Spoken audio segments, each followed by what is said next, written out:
नमस्कार, आदाब, सत श्री अकाल। मैं डॉक्टर अमरप्रीत कौर JKSCRT के स्कूल लीडरशिप एकेडमी में एज अ एसोसिएट कोऑर्डिनेटर हूँ और आज मैं बात करने जा रही हूँ role of school leaders in context to NEP 2020। एक समय था जब हमारे देश भारत में दुनिया की रिनाउंड यूनिवर्सिटीज़ हुआ करती थी, जैसे तक्षशिला, नालंदा। फिर दौर बदला, अंग्रेज़ों का दौर आया, उन्होंने हम पे हुकूमत की और उस समय मॉडर्न एजुकेशन यहाँ पे इंट्रोड्यूस किया, जिसका एम ये था कि इंडियंस जो दिखने में तो इंडियंस हों लेकिन उनकी सोच और इंटेलेक्ट अंग्रेज़ों की तरह हो और वो उन्हीं के लिए काम करें। फाइनली जब हमें आज़ादी मिली, उसके बाद जो पहली एजुकेशन पॉलिसी रोल्ड आउट हुई वो थी इन ईयर 1968। उसके बाद 86 में हमारे पास सेकंड एजुकेशन पॉलिसी आई और finally after the gap of 34 years हमारे पास नेशनल एजुकेशन पॉलिसी 2020 आई। डॉक्टर कृष्ण स्वामी कस्तूरीरंगा, जो इसरो के फॉर्मर चीफ रह चुके हैं, उन्होंने अपनी टीम के साथ मिलके एक ड्राफ्ट पेश किया MHRD को। ये ड्राफ्ट टोटल 484 पेजेस का था। उसके बाद MHRD ने पूरे देश भर में से लोगों से सजेशंस मांगे। तकरीबन 2 लाख सजेशंस आए। ये suggestion gram panchayat, blocks, urban local bodies और डिस्ट्रिक्ट्स से रिसीव किए गए। इन सभी सजेशंस को इनकॉर्पोरेट करने के बाद जो हमें फाइनल ड्राफ्ट आया वो आया जुलाई 29, 2020 को। एक अहम परिवर्तन जो नेशनल एजुकेशन पॉलिसी 2020 के बाद आया वो ये था कि MHRD का जो नाम था वो मिनिस्ट्री ऑफ एजुकेशन हो गया। और एक और इम्पॉर्टेंट डिसीजन इस पॉलिसी में लिया गया वो ये था कि 6% जो GDP है हमारे देश का वो शिक्षा के लिए जाएगा। अगर हमें नई शिक्षा नीति को नटशल में समझना हो तो ये वो शिक्षा नीति है जिसमें हंसी खुशी बिना किसी प्रेशर के बच्चे लिखना पढ़ना सीखें और जो बच्चे किसी कारणवश ड्रॉप आउट हुए हैं यानी वो शाला त्यागी हैं उनको स्कूल वापस लेके आया जा सके और जब एक बारी इन बच्चों की एजुकेशन कंप्लीट हो जाए तो ये वापस जब सोसाइटी में जाएं ये अच्छे नागरिक बन के जाएं। हमारी नई शिक्षा नीति के 5 पिलर्स हैं। पहला है एक्सेस, यानी सभी को इस एजुकेशन का एक्सेस हो। दूसरा है इक्विटी, यहाँ भाषा के संदर्भ में कहा गया है हमारे देश में 22 शेड्यूल्ड लैंग्वेजेस हैं लेकिन 700 से अधिक भाषाएं बोली जाती हैं। तो हमारी शिक्षा नीति में एक स्पेशल फोकस किया गया है कि जितने भी बच्चे हैं, छोटे बच्चे, वो अपनी मातृभाषा में ही एजुकेशन एक्वायर करें। अफोर्डेबिलिटी, ऐसा ना हो कि ये एजुकेशन सिर्फ अमीरों के लिए हो, हर कोई इस एजुकेशन को अफोर्ड कर सके। और इस शिक्षा नीति में कहीं ना कहीं सारे स्टेक होल्डर्स की अकाउंटेबिलिटी बनती है और ख़ासकर जो 5वां पिलर है वो है क्वालिटी का, कि हमें इसकी क्वालिटी अच्छी करनी है, बढ़िया करनी है। अब हम स्ट्रक्चर की बात करें, हमें पता है कि जो हमारा एग्जिस्टिंग एजुकेशन पॉलिसी थी उसमें 10+2 स्ट्रक्चर था, लेकिन अब नई शिक्षा नीति में जो स्ट्रक्चर है 5+3+3+4 है, यानी जो पहले 5 वर्ष होंगे वो फाउंडेशनल एजुकेशन के होंगे, उसके बाद जो 3 साल होंगे वो प्रेपरेटरी एजुकेशन के होंगे, उसके 3 साल मिडिल स्कूल के होंगे और फाइनल 4 साल सेकेंडरी स्कूल के होंगे। इस एजुकेशन नीति में एक खास बात है, जो हमारी पुरानी 10+2 वाला सिस्टम था वो कॉन्टिन्यूम था, यानी उसमें टेक्स्ट बुक्स और सब्जेक्ट्स ही चेंज हुआ करते थे, पैडागॉजी सेम रहती थी।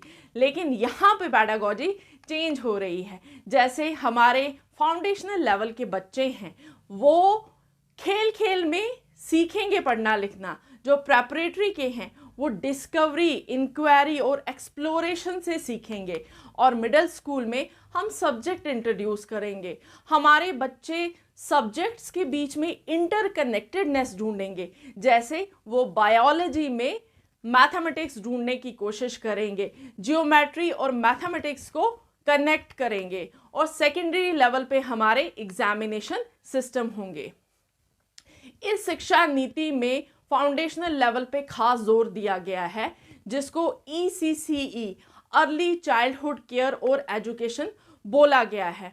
देखिए, ये वो स्टेज होता है एक बच्चे की लाइफ में जहाँ पे उसके ब्रेन की मैक्सिमम डेवलपमेंट होती है, इसलिए उसको डिफरेंट एक्सपोजर्स दिए जाएं, चाहे खाने के रूप में हो, लोगों से मिलने के रूप में हो, या किसी भी प्रकार का एक्सपोजर हो। उसी चीज़ को ध्यान में रखते हुए हमारी शिक्षा नीति में जो ECCE है वो फ्लैक्सिबल है, मल्टीफेसेट है, मल्टी लेयर की है, प्ले बेस्ड है, एक्टिविटी बेस्ड है और डिस्कवरी बेस्ड है।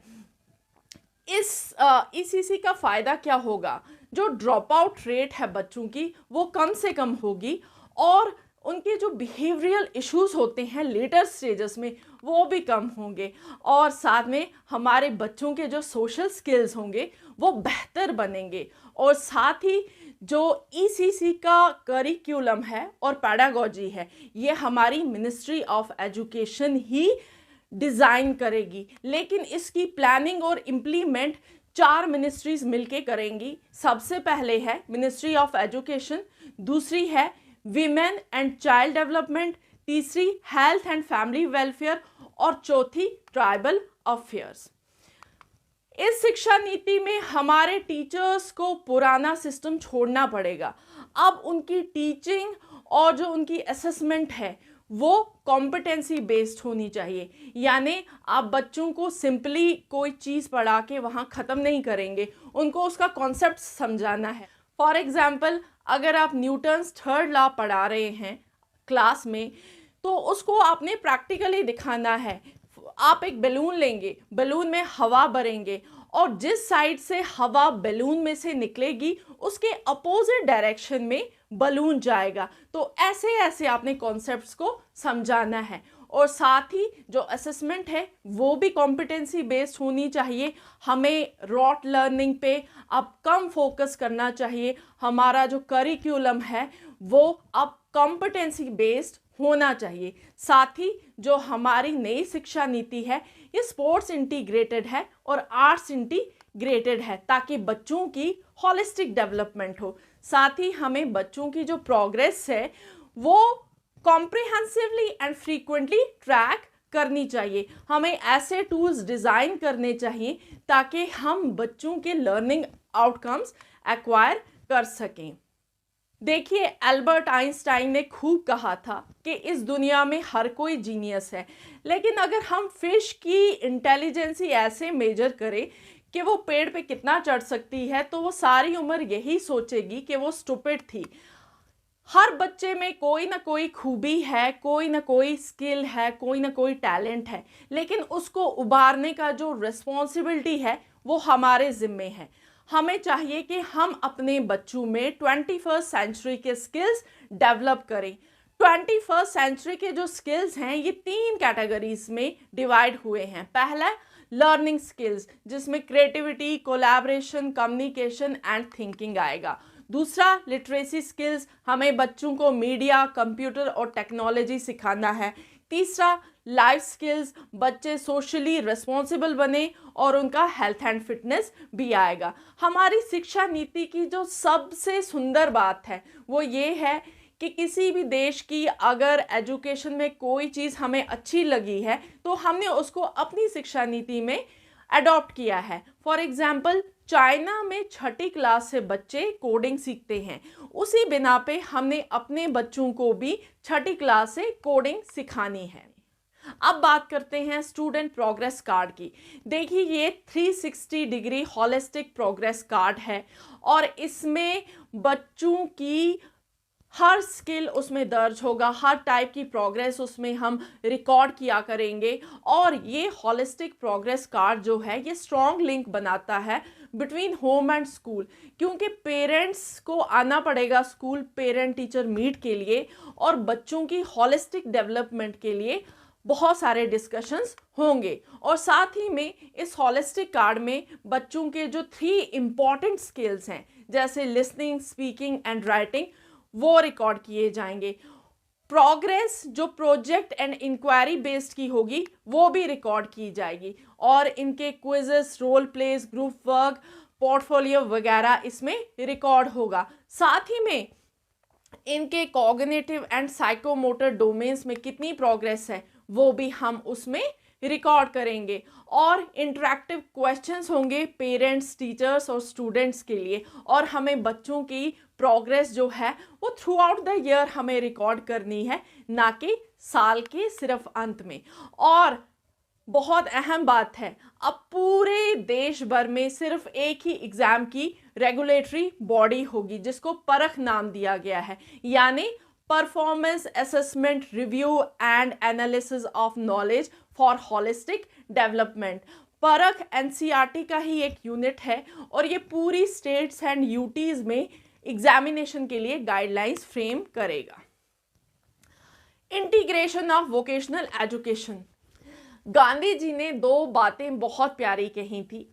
हमारी शिक्षा में एक तो वोकेशनल एजुकेशंस होनी चाहिए, और दूसरा हमारी जो एजुकेशन है वो मातृभाषा में हो। दोनों चीज़ों को कंसिडर किया है, और इसलिए हमारी नई शिक्षा नीति में वोकेशनल सब्जेक्ट्स को 6ठी क्लास से इंट्रोड्यूस किया है। हर बच्चा 6ठी के बाद कोई भी अपनी मनपसंद ट्रेड ले सकता है।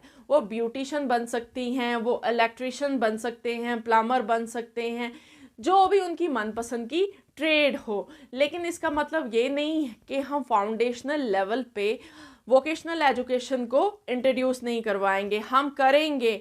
और बच्चे गार्डनिंग करेंगे, पोट्री देखेंगे, ताकि उनको समझ हो कि वोकेशनल एजुकेशन क्या होती है। और एक ख़ास बात है वो ये है कि वोकेशनल एजुकेशन अब open and distance learning mode में भी अब ऑफर होगी। मल्टीलिंगुअलिज्म, देखिए बहुत सारे एशियन कंट्रीज़ हैं, लैटिन अमेरिका और अफ्रीका, जहाँ पे बच्चे अपनी मातृभाषा में ही शिक्षा ग्रहण करते हैं। इसी चीज़ को ध्यान में रखते हुए हमारी नई शिक्षा नीति में ये कहा गया है कि 5वीं तक जो हमारे बच्चे हैं वो मदर टंग में ही सीखेंगे, लेकिन अगर कोई 8वीं तक भी सीखे तो उसमें कोई हर्ज नहीं है। और जितनी भी क्लासिकल लैंग्वेजेस हैं वो बच्चे हाई सेकेंडरी लेवल पे ले सकते हैं। और हमें ये अहम है कि हमें एक जॉयफुल, सेफ और कंफर्टेबल एनवायरनमेंट टीचर्स के लिए क्रिएट करना चाहिए। टीचर्स के लिए और भी बहुत कुछ है जैसे ट्रेनिंग्स वगैरह, लेकिन अभी हम सिर्फ इस पे फोकस करते हैं। जब टीचर्स के लिए एक कंफर्टेबल एनवायरनमेंट होगा, जॉयफुल एनवायरनमेंट होगा, तो सर्टेनली वो अपनी ड्यूटीज़ आराम से करेंगे। एक स्कूल में कम्युनिटी वाला माहौल होना चाहिए, चाहे स्टूडेंट्स हों, टीचर्स हों, एचओआई हों या नॉन टीचिंग स्टाफ हो, वो मिलके एक कम्युनिटी की तरह रहे, ताकि आइसोलेशन को ओवरकम किया जा सकता है। और इस चीज़ को इम्प्लीमेंट करने के लिए हमारी local communities, volunteers, parents, Panchayati Raj institution, they play a very important role. Highest priority of education क्या है? वो ये है कक्षा 3। कक्षा 3 एक स्टैंडर्ड रखा गया है। कक्षा 3 का जो बच्चा है वो एटलीस्ट 30 से 35 वर्ड्स पर मिनट पढ़ सके, और वो बेसिक मैथमेटिकल ऑपरेशन कर सके 3 डिजिट्स तक, और उसको लाइफ स्किल्स आने चाहिए जैसे communication, collaboration and team work. और हमारे वॉलंटियर्स का एक खास रोल बनता है in implementing national education policy 2020। सबसे पहले जिस स्कूल के एलुमनाई हैं वही वहाँ के वॉलंटियर्स बनेंगे, और साथ में ये किस में हेल्प करेंगे? 1-on-1 ट्यूटरिंग में करेंगे, और एक्स्ट्रा सेशंस देंगे, बच्चों को गाइडेंस करेंगे, काउंसिल करेंगे। और साथ ही इनका जो अहम रोल है वो है एडल्ट लिटरेसी। अभी भी देखिए हमारे देश में 27 करोड़ लोग अनपढ़ हैं, तो they will play a very important role. और ये इंश्योर करेंगे कि 100% एनरोलमेंट हो स्कूल्स में, जो ड्रॉप आउट रेट हो वो 0 के बराबर हो, और कोई भी क्राफ्टमैन अगर उस एरिया का अच्छा है, नाम कमाया है, तो उसको स्कूल लेके आया जा सके ताकि हमारे बच्चे इंस्पायर हों। और साथ ही हमें हमारे स्कूल्स को एक काम करना चाहिए कि एक डेटाबेस क्रिएट करना चाहिए उनके एलुमनाई का, कि इस बैच में इतने बच्चे निकले और ये बच्चे अब किस प्रोफेशन में हैं, ताकि एक रेडी हैंडी हमारे पास डेटाबेस रहे। जब भी हमें वॉलंटियर्स की ज़रूरत हो हम इनको कांटेक्ट करें। पंचायत और लोकल बॉडीज़ एक अहम रोल अदा करती हैं एजुकेशन में। हमने अपने यहाँ कश्मीर में देखा है कि बर्फ़बारी के बाद जब स्कूल वापस खुलते हैं तो बच्चे स्कूल आने में हिचकिचाते हैं, तो यही हमारे लोकल्स होते हैं जो इंश्योर करते हैं कि बच्चे वापस स्कूल आएँ। वो मस्जिदों में अनाउंसमेंट करते हैं कि माँ बाप को रिक्वेस्ट करते हैं कि बच्चों को स्कूल भेजिए। तो चाहे आपको NEP 2020 इम्प्लीमेंट करना हो या सेंटर का कोई भी इनिशिएटिव अपने स्कूल में इम्प्लीमेंट करना हो, वो तब तक 100% सक्सेसफुल नहीं होगा जब हम अपनी लोकल कम्युनिटीज़, अपनी पंचायत को साथ लेके नहीं चलेंगे। तो ये इस शिक्षा नीति का एक अहम गोल है कि हमें अपनी लोकल कम्युनिटीज़ को साथ लेके चलना है, और ये इंश्योर करेंगी हमारे स्कूल में inclusive and non discriminatory environment, और साथ ही में 0 ड्रॉप आउट रेट होना चाहिए, और कोई भी बच्चा स्कूल से बाहर नहीं होना चाहिए। वो यही पंचायत, यही लोकल बॉडीज़ इंश्योर करेंगी। अब हम स्कूल लीडर्स की बात करते हैं। देखिए, किसी भी देश में किसी भी जगह तब तक तरक्की नहीं होती जब तक वहाँ पे बदलाव नहीं आता, और कोई भी व्यक्ति तब तक बदलाव नहीं ला सकता जब तक वो अपनी सोच न बदले। तो अगर NEP 2020 को इम्प्लीमेंट करने की बात हो या कोई भी इनिशिएटिव को इम्प्लीमेंट करने की बात हो, वो हमारे लीडर्स तब तक नहीं करेंगे जब तक वो अपनी सोच को ना बदलें। आई एम श्योर कि with the change of time हमारे लीडर्स, हमारे स्कूल लीडर्स, स्कूल HOIs खुद को बदलेंगे। तो यहाँ कम्युनिटी इंगेजमेंट का एक अहम रोल है जो हमारे स्कूल लीडर्स अदा करते हैं, कि वो कम्युनिटी को जोड़ के रखते हैं। कम्युनिटी स्कूल में कितना इंटरवीन करेगी ये डिपेंड करता है हमारे स्कूल लीडर पे, कि वो कितना इसको इंश्योर करवाते हैं।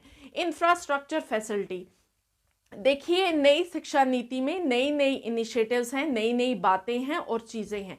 उनको इम्प्लीमेंट करने के लिए अब हमें इंफ्रास्ट्रक्चर की ज़रूरत है। मिसाल के तौर पे हमें अपनी एजुकेशन में ICT को, इंफॉर्मेशन एंड कम्युनिकेशन टेक्नोलॉजी को इंटीग्रेट करना है, तो उसके लिए हमें एक ICT लैब चाहिए, हमें उसके लिए स्मार्ट बोर्ड चाहिए, कंप्यूटर्स चाहिए। तो वो रिस्पॉन्सिबिलिटी हमारे स्कूल लीडर की बनती है। असेसमेंट, अब वो समय चला गया जब हम बच्चों को 2-3 चैप्टर दिया करते थे या 10 चैप्टर दिया करते थे और उनको बोलते थे याद कीजिए और इसके बाद एग्ज़ाम होगा। अब कॉम्पिटेंसी बेस्ड असेसमेंट है। हमारे लीडर्स को चाहिए कि वो ट्रेडिशनल मेथड ऑफ असेसमेंट से शिफ्ट करके मॉडर्न एजुकेशन असेसमेंट को अडॉप्ट करें। साथ में ऑटोनॉमी एंड अकाउंटेबिलिटी, नई शिक्षा नीति में स्कूल्स को ऑटोनॉमस बनाया गया है, और स्कूल के साथ साथ हमारे जो टीचर्स हैं वो भी ऑटोनॉमस हैं, लेकिन साथ में वो अकाउंटेबल भी हैं। इसलिए एक बैलेंस रहना चाहिए ऑटोनॉमी और अकाउंटेबिलिटी में। ये इंश्योर करवाएंगे हमारे school heads, school leaders. Sustainability education, हमारी NEP 2020 का एक गोल है कि हम अपने माहौल का तहफ़्फ़ुज़ करें, कंजर्व करें, और साथ ही इकोलॉजिकल बैलेंस को मेंटेन करके रखें। तो इस चीज़ को हमेशा कंसिडर करना है, इनिशिएटिव्स लेने हैं, चाहे स्कूल हो या स्कूल के बाहर हो। एडेप्टेबिलिटी, बहुत सारी चीज़ें हैं जो हमारे लिए नई होंगी, और हम अगर अपने UT की बात करें, जम्मू कश्मीर की, तो डिफरेंट आइडियोलॉजी के लोग हैं और कुछ चीज़ें समझना उसमें समय लगेगा। तो adaptability is very important for implementing NEP 2020. Vision setting, school leaders require a compelling and straightforward vision that matches the goal of NEP 2020. They should be capable for sharing this vision with everyone who is involved in implementing NEP 2020. Strategic planning. देखिए NEP 2020 को implement करने के लिए proper strategy चाहिए, proper planning चाहिए। ये कोई ऐसी चीज़ नहीं है कि वन स्टेप में ही 100% इम्प्लीमेंट हो। हमारे स्कूल लीडर्स, हमारे स्कूल के HOIs, उनको बेबी स्टेप्स लेने पड़ेंगे, that too with proper planning and strategy, तब जाके ये नेशनल पॉलिसी जो है कहीं जाके इम्प्लीमेंट होगी। एम्पैथी, हमारे स्कूल हेड्स को चाहिए कि वो नरम दिल बने। किसके लिए? कि अब हमारे जो स्पेशली एबल्ड बच्चे हैं वो हमारे दूसरे बच्चों के साथ पढ़ेंगे, और साथ ही सिर्फ बच्चों के लिए नहीं, स्टाफ के लिए, चाहे वो टीचिंग हो या नॉन टीचिंग हो, सभी के लिए एम्पैथेटिक बने। इंक्लूसिविटी, हमें अब सबको साथ लेके चलना है। जैसे कोई स्पेशली एबल्ड बच्चा है तो उसके लिए अगर अरेंजमेंट चाहिए तो वो हमारे स्कूल लीडर्स करवाएं, एंश्योर करें। अगर इवन टीचर ट्रेनिंग चाहिए उसके लिए तो कुछ टीचर्स को भेज के उनकी ट्रेनिंग करवाएं, जैसे साइन लैंग्वेज को इंट्रोड्यूस करवाएं, और डिफरेंट डाइवर्सिटी देखें कि कहाँ पे क्या रिक्वायरमेंट है। लर्नर सेंट्रिक अप्रोच होनी चाहिए। देखिए हमारे लीडर्स का जो काम है वो ये है कि वो एंश्योर करें कि हर दिन हर क्लास में हर बच्चा क्या सीख के गया, कुछ ना कुछ सीख के जाना चाहिए। उनकी ओवरऑल डेवलपमेंट में कितनी प्रोग्रेस होगी, तो ये हमारे स्कूल लीडर्स देखेंगे। कोलैबोरेशन एंड कम्युनिकेशन, बिना कोलैबोरेशन और कम्युनिकेशन के ये शिक्षा नीति एकदम फेलियर है। आपको अपनी लोकल कम्युनिटीज़ के साथ, पंचायत के साथ, NGOs के साथ, डिफरेंट डिपार्टमेंट्स के साथ कोलैबोरेट करना पड़ेगा, साथ ही अच्छे से कम्युनिकेट करना पड़ेगा। रिसेंटली हम यहाँ पे एक केस स्टडी कर रहे थे। कश्मीर के एक स्कूल ने कम्युनिकेशन से SMDC की मीटिंग हुई, स्कूल मैनेजमेंट डेवलपमेंट कमेटी की मीटिंग हुई, और लोकल्स के साथ मिलके 20 कनाल लैंड स्कूल को दिलवाई, और अब उन्होंने रेवेन्यू डिपार्टमेंट के साथ कोलैबोरेट किया है और तकरीबन 200 कनाल लैंड वो स्कूल को दिलवाएंगे, जो बाद में रिसर्च या दूसरी चीज़ों के लिए यूज़ होगी। तो ये है importance of communication and collaboration. Technology की बात करें तो अब हमारे जो स्कूल लीडर्स हैं उनको टेक सेवी बनना पड़ेगा। अगर आप मेरे इस रिकॉर्डिंग को देख रहे हैं या कोई वेबिनार अटेंड कर रहे हैं, अब तब तक नहीं कर सकते जब तक आपको टेक्नोलॉजी ना आए। इसलिए टेक्नोलॉजी सीखनी है, थोड़ा समय लगेगा। और है प्रॉब्लम सॉल्विंग स्किल्स। देखिए डिफरेंट जगह पे डिफरेंट किस्म के लोग होते हैं, उनकी आइडियोलॉजी डिफरेंट होती है, माइंडसेट डिफरेंट होते हैं। SMC स्कूल मैनेजमेंट कमेटी और SMDC की जब मीटिंग्स होंगी तो सभी जब एक टेबल पे बैठेंगे तो ये इश्यूज होंगे, डिफरेंट लोगों की डिफरेंट सोच होगी, लेकिन सभी की सोच को कैसे मिला के एक कंक्लूजन पे लाना है, कैसे प्रॉब्लम को सॉल्व करना है, ये स्किल हमारे स्कूल लीडर्स के पास होना चाहिए। देखिए अगर हमने नई शिक्षा नीति को इम्प्लीमेंट करना है तो हमारे स्कूल लीडर्स जो हैं वो रिसोर्सफुल होने चाहिए, उनके पास रिसोर्सेज होने चाहिए, और साथ ही एक अहम क्राइटेरिया है कि चाहे आपके पास जितने भी रिसोर्सेज हों, आपको उनको एफिशिएंटली यूज़ करना चाहिए, ताकि आप NEP 2020 के जो ऑब्जेक्टिव्स हैं उसको एक्वायर कर सकें। रिमाइंडर, देखिए हमारे स्कूल लीडर्स को एज अ रिमाइंडर भी एक्ट करना है। एक होता है लर्निंग कम्युनिटीज़। लर्निंग कम्युनिटीज़ वो होती हैं जो लाइक माइंडेड लोगों की होती है, जिनकी सोच एक जैसी होती है, जिनके आइडिया सेम होते हैं, वो सेम एक्सपीरियंसेस शेयर करते हैं और सेम गोल के लिए काम करते हैं। यहाँ पे लर्निंग कम्युनिटीज़ होंगी जो NEP 2020 को इम्प्लीमेंट करें। तो हमारे स्कूल लीडर का जो रोल रहेगा वो ये रहेगा कि लर्निंग कम्युनिटी के मेंबर्स जो हैं उनको हमेशा याद दिलवाएं कि उनका गोल क्या है और उनको अचीव करना है। एज अ असम्बलेटर कुछ लोग हैं जो लर्निंग कम्युनिटी से थोड़ी डिफरेंट सोच रखते होंगे, लेकिन हमारे जो स्कूल लीडर हैं उनको एक्ट करना चाहिए, उनको प्रोएक्टिवली एक्ट करना चाहिए, ताकि वो दूसरे डिफरेंट आइडियोलॉजी वाले लोगों को भी इस लर्निंग कम्युनिटी में ला सकें और NEP 2020 को इम्प्लीमेंट करने के लिए एक खास रोल अदा करें। स्टिमुलेटर, हमारे स्कूल लीडर्स को हमेशा चाहिए कि वो अपने लर्निंग कम्युनिटी के लोगों को मोटिवेट करें, उनकी हौसला अफजाई करें कि उनमें पोटेंशियल है और वो कोई भी गोल, कोई भी एम अचीव कर सकते हैं। हमारे जो स्कूल लीडर्स हैं वो एज अ मीडिएटर और नेगोशिएटर भी एक्ट करेंगे, क्योंकि वो एक लिंक है between the society and school. अब हमारी नई शिक्षा नीति में हमने कम्युनिटीज़ को साथ लेके आना है, तो कम्युनिटीज़ में सारे लोग जो होंगे वो पढ़े लिखे नहीं होंगे, उनकी सोच डिफरेंट होगी। तो सभी की सोच को कैसे मिलाना है, वो जो जिम्मा है वो हमारे स्कूल लीडर का है। तो he will act as a mediator and a negotiator. हमारे जो स्कूल लीडर्स हैं वो ट्रस्ट बिल्डर बने, सारे स्कूल के स्टाफ, स्टूडेंट्स और कम्युनिटी मेंबर्स उन पे ट्रस्ट करें। वो ऐसे हुकूमत ना करें कि कुलीग्स के बीच में, बच्चों के बीच में या कम्युनिटीज़ के बीच में डिफरेंसेस पैदा करें, बल्कि अपनी ऑनेस्टी से, अपनी ट्रांसपेरेंसी से वो लोगों का विश्वास जीतें। थैंक यू वेरी मच, आप सभी का धन्यवाद। अगर आपके मन में कोई क्वेश्चन है, कोई कमेंट है, कोई सजेशन है, कोई डिस्कशन है, kindly reach to me at email@amarpreetkaur.com। Thank you very much.